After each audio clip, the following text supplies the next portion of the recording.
everyone, I am Arvind, working as a lecturer in Shraddha College and executive member in Nalgonda Economics Forum. Welcome to Nalgonda Economics Forum. In this video, I want to explain about the law of returns to scale.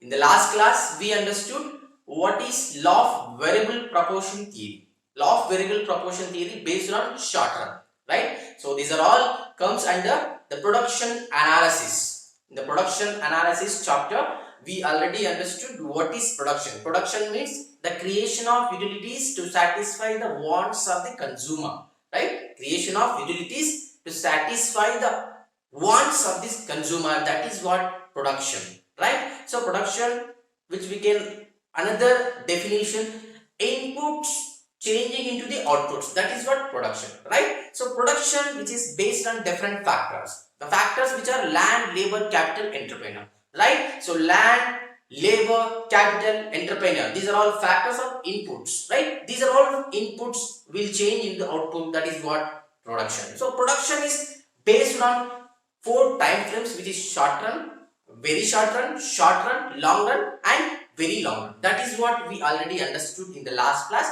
So short run based the production analysis, law of variable proportion theory, which we understood the last class, right? And coming to in this class, we have to understood law of returns to scale based on in the long run.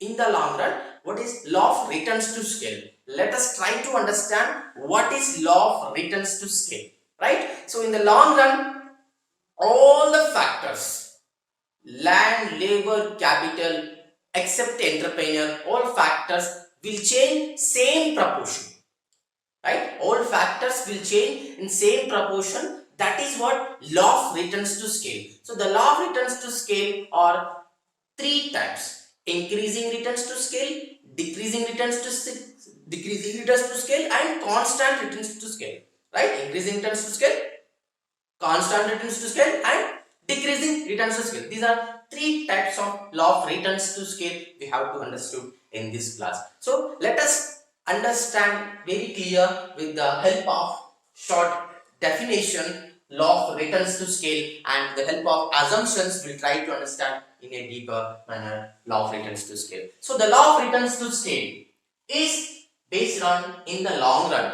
In the long run, there is no fixed factor, right? Production is based on fixed factor and variable factors, right? Fixed factor means there is no change, right? All factors, for example, if you take any machines or any particular permanent employees, these are all comes under fixed factor, right?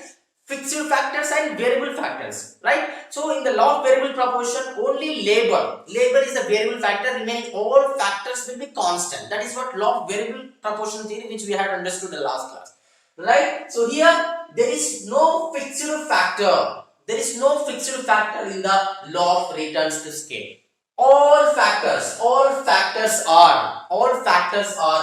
variable. All factors are variable.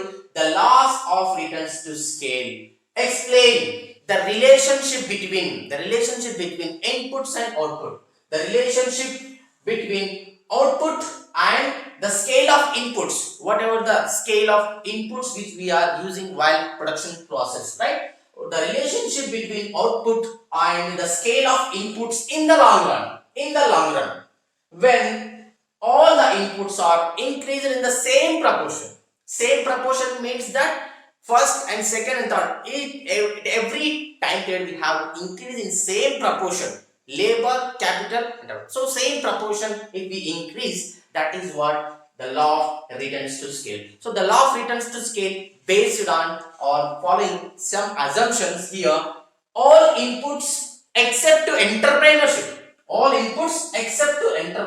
are variable. Each and every means land, capital, and labor. All factors are all inputs except entrepreneurship, which is variable factor, right? And coming to the state of technology remains same. There is no change in the technology. Technology is same in this particular assumption. And coming to there is no perfect. There is a perfect competition. There is a perfect competition in the law of returns to scale. What do you mean by perfect competition?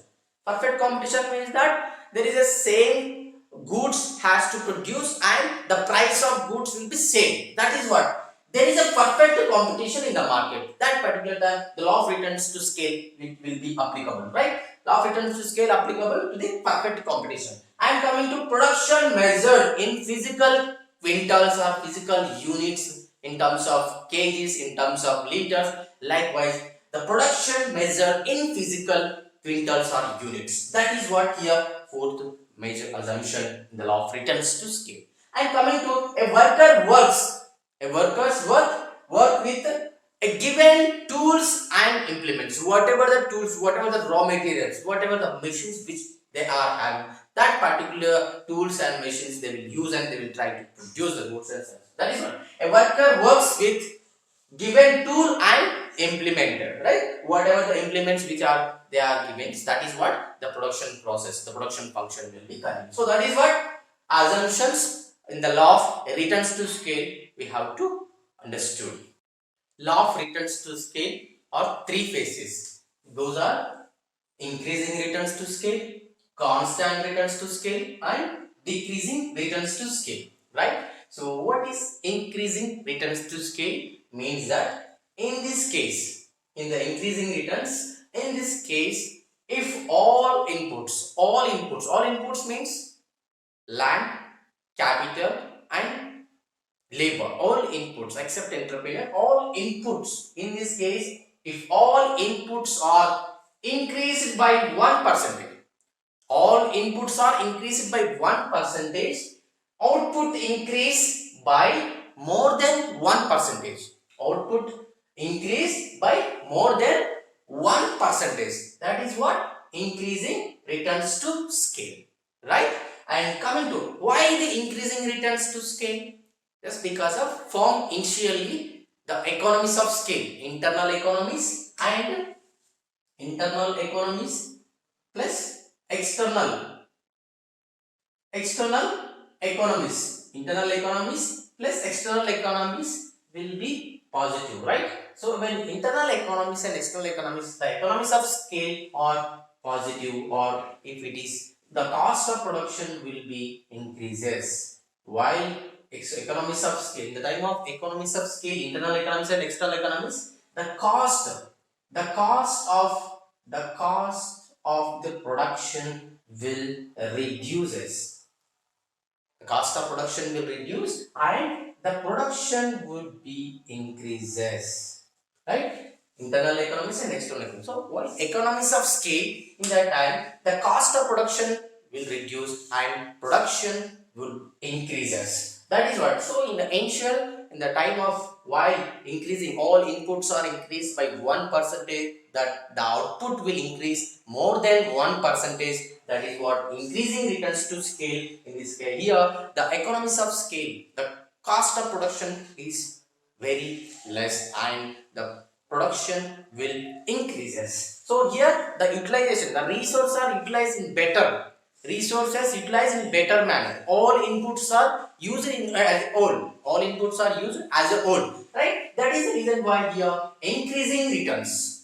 Right? And coming to constant returns to scale. Constant returns to scale means that here in this case, if all inputs are increased by 1%, all in this case, if all inputs are increased by 1%, the output will increase exactly 1%. Right? Here in this case, the constant returns to scale, in this case, if all inputs are increased by 1% or same proportion, but the output also increases same proportion, right? Here in this case, if all the inputs are increased by 1%, output or production will increase exactly 1%, right? That is what constant returns to scale, right? And coming to decreasing returns to scale. Decreasing returns to scale, here in this case, if all inputs are increased in same proportion, all inputs are increased by 1%, in this case, of all inputs are increased by 1%, output will be output increases by less than 1%. In the decreasing returns to scale, if all inputs are increased by 1%, output will output increases by less than 1%. Output will increases less than 1%. That is what decreasing returns to scale, right? Why the decreasing returns to scale in the form? Let us see. So there is a reasons. What are the reasons for decreasing returns to scale? Here, any expansion of the firm, while expansion of the firm, the more units, the more labor and capital increases, so it cannot be utilized in proper way, right? Any expansion of firm beyond the optimum level, it will lead to the diminishing returns to scale. Means the firm expands. While the firm expands, they cannot utilize the resource in proper manner, right? So that is the reason why it is here. It is going to be economies of scale. It is going to negative or diseconomies of scale. So the cost of production will increases. So that is the reason why the production will reduce. That is what the returns to scale. The returns will be reduces in the last phase. That is what three phases of law of returns to scale, right? So we will try to understand in a very clear manner with the help of schedule and graph.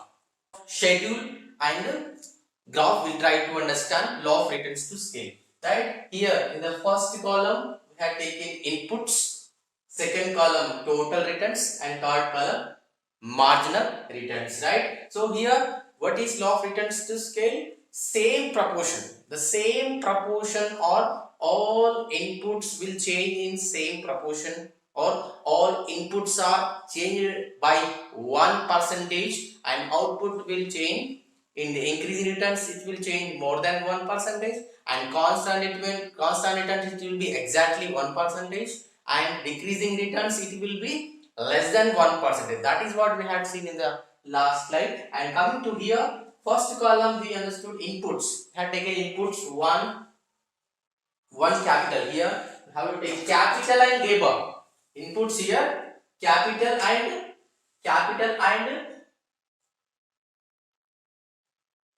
labor. Capital and labor, we have to take here capital and labor. So one labor, one capital and 10 labor. One capital and 10 labor. Here one capital and 10 labor, and two capital is nothing but machines. One machine and 10 labor, and two machines and 20 labor. Three machines and 30 labor. Likewise, we had increase starting first one capital and 10 labor are increased here, so that we total returns are here 9 units of total production which we got, and the marginal returns also 9. And coming to here, again it was increased, same percentage, same 1% it was increased. One machines, one capital unit was increased, one capital unit are increased, and the 20 additional 10 units of labor are increased. So here the 19, the total returns 9 plus 10 is 19 units of total returns. And coming to marginal returns, here it's compared with 9 to 19. Here the difference between the additional unit, the additional here 10 units. So it was increasing returns 9 to 10. This is what increasing returns to law of returns to scale. And coming to here constant returns, again it was 3 to or 2 to 3. That means again 1%, one labor and 10 laborers, and one capital had increased, 1 unit of capital and 10 units of labor are increased here. So again there is a 30, again here 30 units of total returns to scale. And coming to marginal returns, here only 11. And coming to 4 again there was an additional 1 unit of capital, and again 10 units of laborers had increased. So here 41 units of total returns are coming to same. The constant returns, same, it is, there is no increment in the whatever the returns, there is no increment in the marginal returns, so it is same. That is the reason why here it is constant returns. And coming to here 5 additional, same, again there was a same 1% increase in the whatever the capital, and 10 additional labor are added. So that is reason why here say 41 to 51, the 10 units additional. So here only 10. So that is what here compared with earlier it was decreased. And coming to additional same next to the step here, additional 1 unit of capital and 10 units of labor are increased, so that here the total returns are around 60, and coming to the marginal returns are decreased 10 to 9. So this is what increasing returns, constant returns and decreasing returns. So increasing returns means increasing returns to scale means what? The total all factors in the case of increasing returns to scale, all the inputs are increased by 1%. All inputs are increased by 1%. 1, 2 and 10, 10 labor to additional 20. So 10 every additional. So every all inputs are increased by 1% and the output also increased more than 1%. Here more than 1%. So 10, 9, 10. So here it is additional. It was increased. So that is the reason why the more than 1% the total production marginal production has increased. That is the reason why here increasing returns to scale in the first phase. This is what first phase. And coming to first phase, it is increasing returns to scale. And coming to second, whatever the by same all inputs are increased by 1%, but the output will increase exactly 1%. Same proportion which is increased here. That is the reason why here it is constant returns to scale. This is constant return to scale. This is second phase of law of returns to scale. And coming to third law of returns to scale, the third phase here, decreasing returns 10 to 9.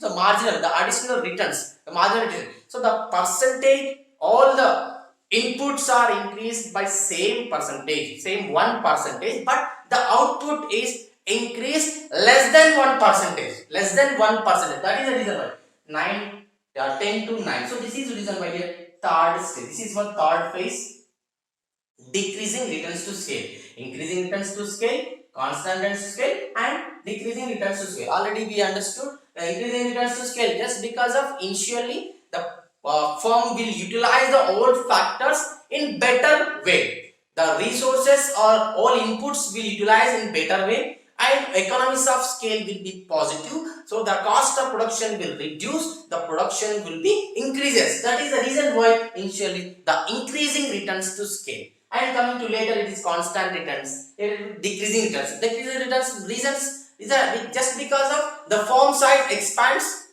over a time period, the firm expands particular optimum level, it increases, and later it will start declines the production, right? So while increasing the more and more units of increases, the firm cannot utilize the resources optimum. The firm cannot manage resources in optimum manner.